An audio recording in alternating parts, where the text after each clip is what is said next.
নমস্কাৰ পাব্লিক লাইভলৈ আপোনালোক সকলোকে স্বাগতম জনাইছো মই মজিদ বন্ধুসকল অহা 1 জানুৱাৰী 2022 পৰা সলনি হ'ব সমগ্ৰ ভাৰতবৰ্ষৰ কেইবাটাও গুৰুত্বপূৰ্ণ নিয়ম আৰু ইয়াৰ পোনপটীয়া প্ৰভাৱ পৰিব আপোনাৰ জীৱনত আৰু যদি আপুনি 1 জানুৱাৰী 2022 পূৰ্বে নিয়ম কেইটা নাজানে তেতিয়ালৈ কিন্তু আপুনি বহু ডাঙৰ বিপদৰ সন্মুখীন হ'ব বা আপোনাৰ বহু সমস্যা হ'ব হেয়ে বন্ধুসকল প্ৰথমতে মই আপোনালোকক কৈ দিছো আপোনালোকে আজিৰ এই ভিডিঅটো একেবাৰে প্ৰথমৰ পৰা শেষলৈকে অতি মনোযোগৰে চাই থাকিব কিয়নো আজি মই আপোনালোকক এইটো ভিডিঅ'তে জনাম যে 1 জানুৱাৰী 2022 পৰা ভাৰতবৰ্ষৰ কি নিয়ম সলনি হ'ব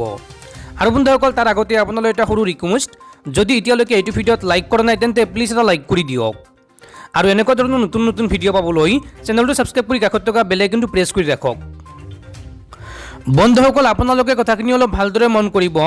1 জানুৱাৰীৰ পৰা কেইবাটাও নিয়ম সলনি হ'ব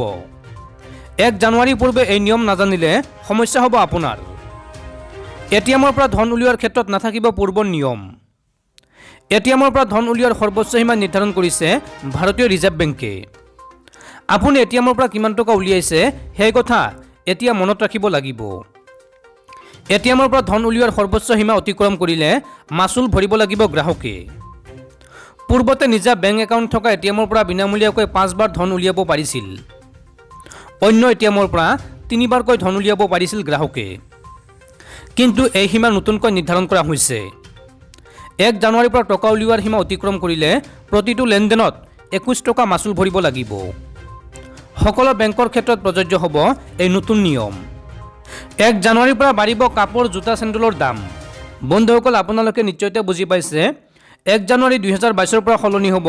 সমগ্ৰ ভাৰতবৰ্ষৰ কেইবাটাও নতুন নিয়ম